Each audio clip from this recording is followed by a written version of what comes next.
is a car just rushed through us, driven by an African American, shouting that go back to your home, like go back from where you are from.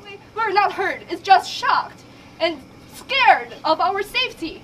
People by their race or gender or anything. Black people can be racist. White people, sorry. Oh no. I will drag this out.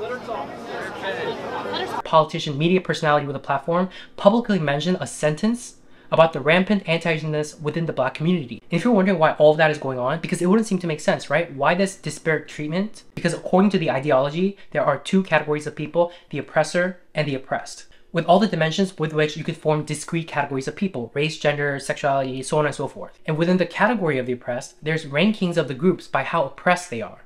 In the黒人差別をやめろ。アジア人差別はするけどな。こんにちは皆さん。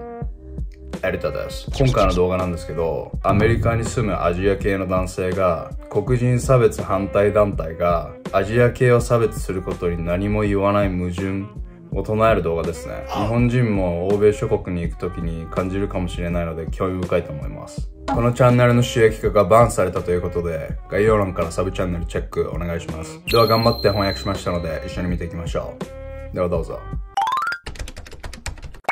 tanomuzea, America. I'm here to talk about the rampant anti-Asian racism I'm seeing from the Black community. So I already know what some of you are going to say. This is causing racial division. We need solidarity. Not all Black people are doing this. Why are you generalizing? White people are racist against Asians too. Why aren't you talking about that? What about the anti-Blackness in the Asian community? It's the media that's making it seem like Black people are harming Asians more.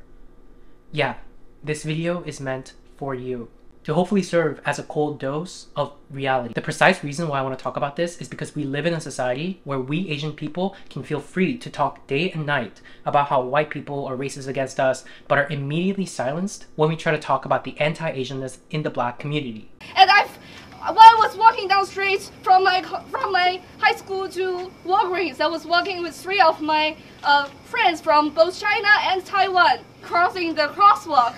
There is a car just rushed through us, driven by an African American, shouting that go back to your home, like go back from where you are from. We're not hurt, it's just shocked and scared of our safety. And this white lady kindly asked, can I call the police? Can I do anything for you? We were like, it's okay, thank you very much for your care. The point I'm making here is that we should not distinguish people by their race or gender or anything.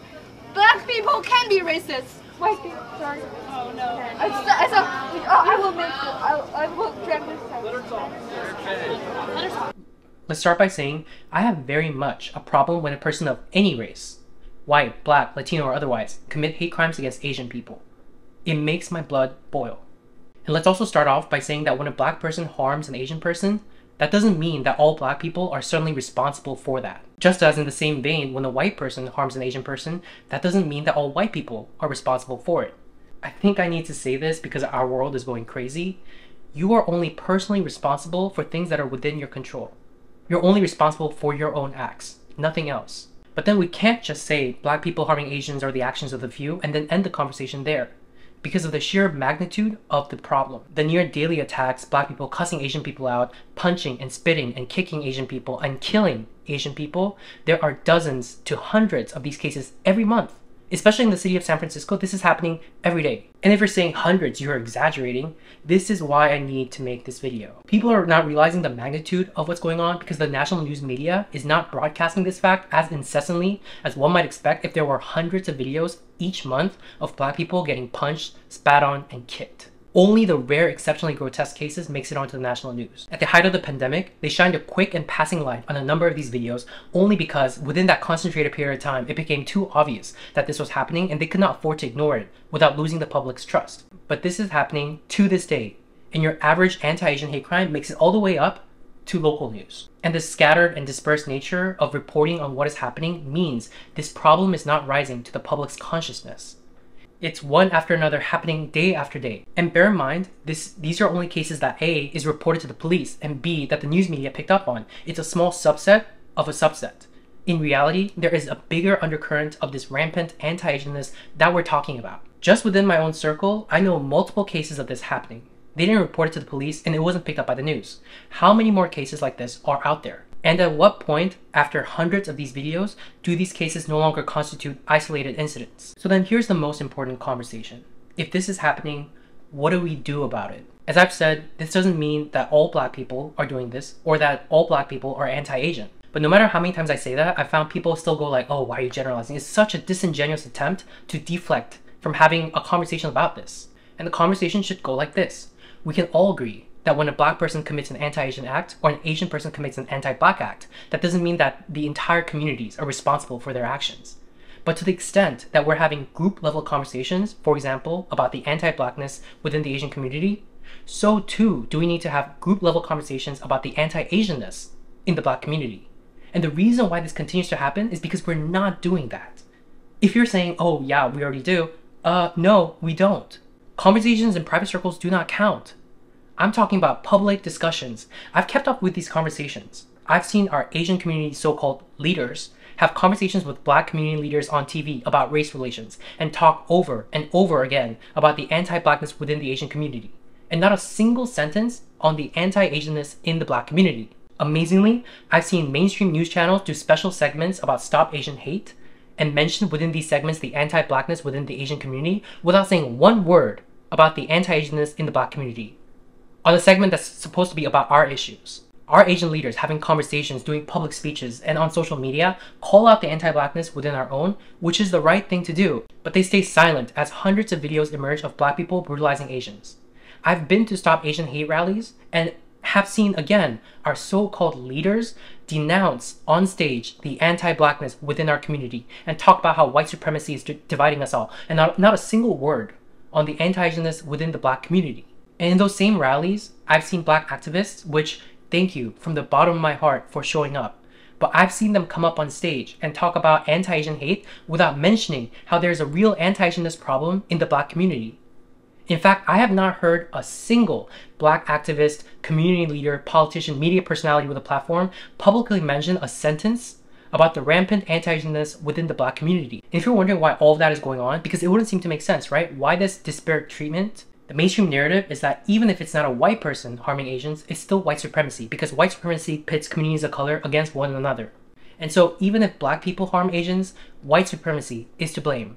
And then we're told we can't have a conversation about anti-Asianness in the black community because it's divisive and we need solidarity and unite against white supremacy. Well then, doesn't that same logic flow to the anti-blackness in the Asian community?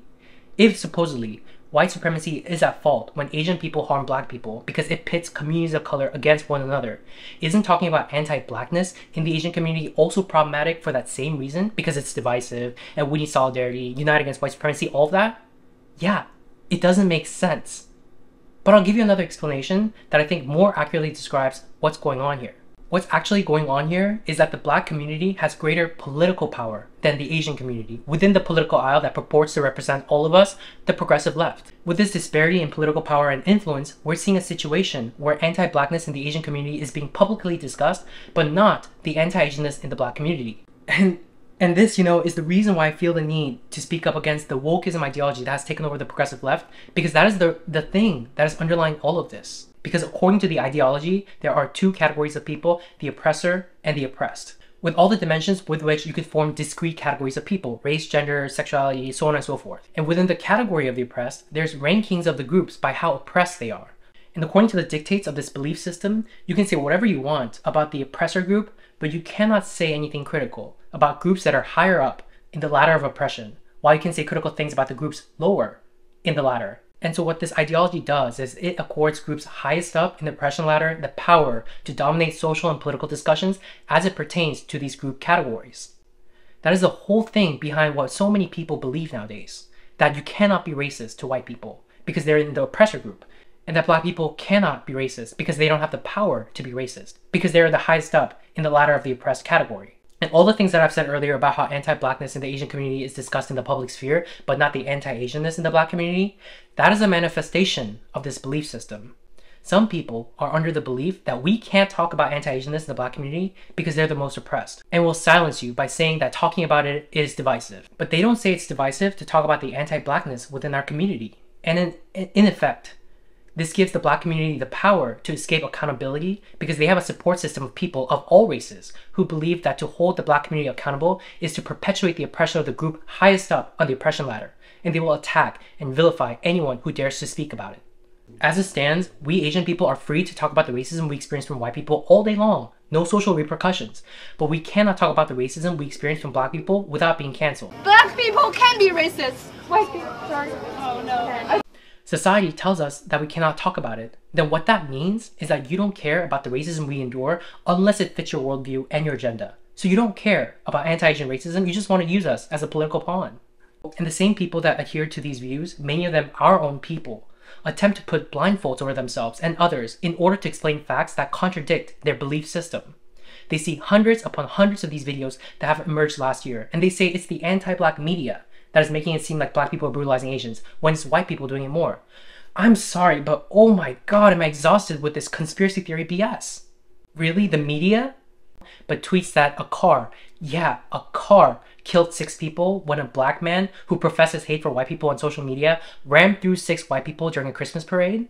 Is it the mainstream media that is making it artificially seem like black people are disproportionately harming Asians? Or is it the case that people are pointing to the less than usual instances where the media is actually showing what's happening on the ground and then saying it's anti-black to show it? The kind of reaction and public backlash which is the very reason why the media tends not to do this in the first place. And let me ask you a few more questions. If it was actually the case that hundreds of these videos are not representative of reality, that white people are doing it more, and that there are thousands of videos of white people brutalizing Asians that the anti-black media is surreptitiously hiding for the public, wouldn't we have noticed by now? If there were actually thousands of videos of white people brutalizing Asian people, isn't it far more likely that the media will be broadcasting it day after day, talking about this emergency, how white supremacy is endangering Asian Americans, since that has been their talking point all throughout? And if there were to be, hypothetically, hundreds of videos of Asian people beating, spitting, and kicking black people, will we not be hearing relentlessly in our public discourse how the Asian community needs to address the anti-blackness within? Wouldn't the black community rightfully be demanding that of us? So why aren't we? We need to start standing up for ourselves. tanomuzea アメリカ。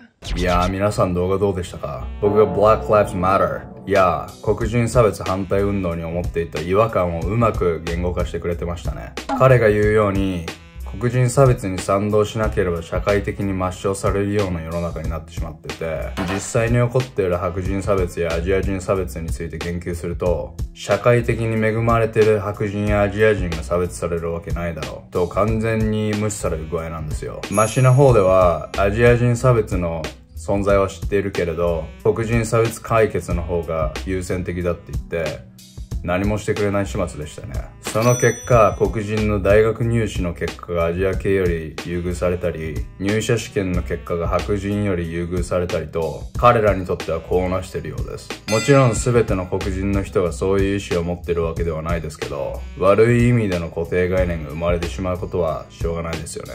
僕自身もアメリカで白人からも黒人からも人種差別を受けたので、やはり差別されると悲しくなるということは言っておきたいですね。ストップ人種差別、地球温暖化ということで今回どうでしょうか。皆さんの考えもコメントからお願いしますね。このチャンネル頼むぜアメリカではこういったマジかよっていう欧米ニュースを楽しく取り扱ってます。サブチャンネルでは翻訳以外のことも挑戦していきたいと思ってるんで登録お願いします。では良い一日を。